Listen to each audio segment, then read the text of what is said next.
Évangile de Jésus-Christ selon saint Luc.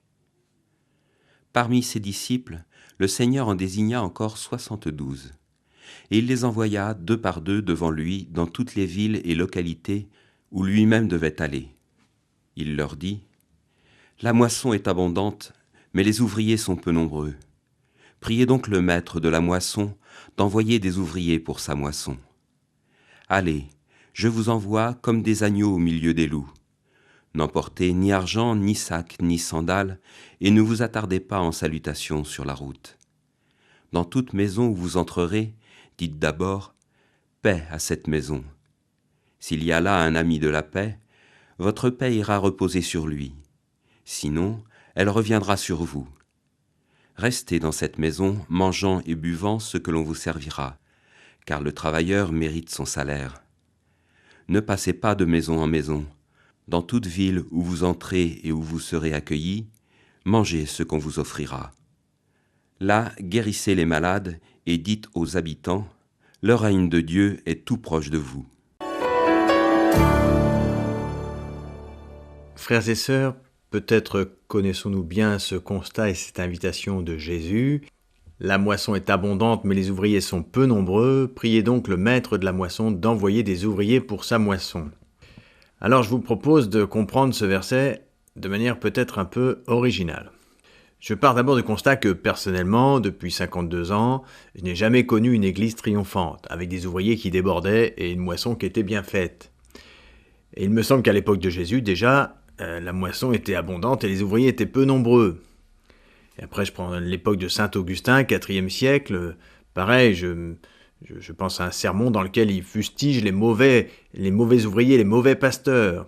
Et pour ça, il reprend les prophètes de l'Ancien Testament. Donc en fait, ce que je comprends, c'est que les ouvriers n'ont jamais été très nombreux et qu'ils ne le seront jamais. Alors, Jésus pourtant nous dit, et on se le répète année après année, « Priez le maître de la moisson d'envoyer des ouvriers pour sa moisson ». Alors c'est un peu étonnant. Alors je vous propose de comprendre ainsi. Quand nous prions pour avoir des ouvriers pour la moisson, nous faisons nôtre la question de la moisson. Nous ouvrons notre propre cœur à cette problématique. Jésus nous invite à croire que c'est aussi notre question. Alors notre cœur peut s'ouvrir.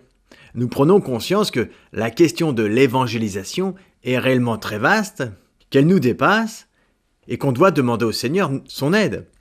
Car même dans l'évangélisation, même dans la pastorale, on peut se renfermer sur ses propres capacités. Voyez-vous, un jour, un homme, à peu près bien, normal, à peu près équilibré, s'est senti appelé à travailler pour l'évangélisation et peut-être plus spécialement auprès des jeunes. Alors il vend son entreprise, il va voir son curé et son évêque, puis ils disent « Voilà, je veux bien être un ouvrier pour la moisson ». Et à ce moment-là, eh bien tout le monde a fait la fine bouche. Alors cet homme de me dire « Mais si c'est ça, il faut arrêter de prier pour avoir des ouvriers ».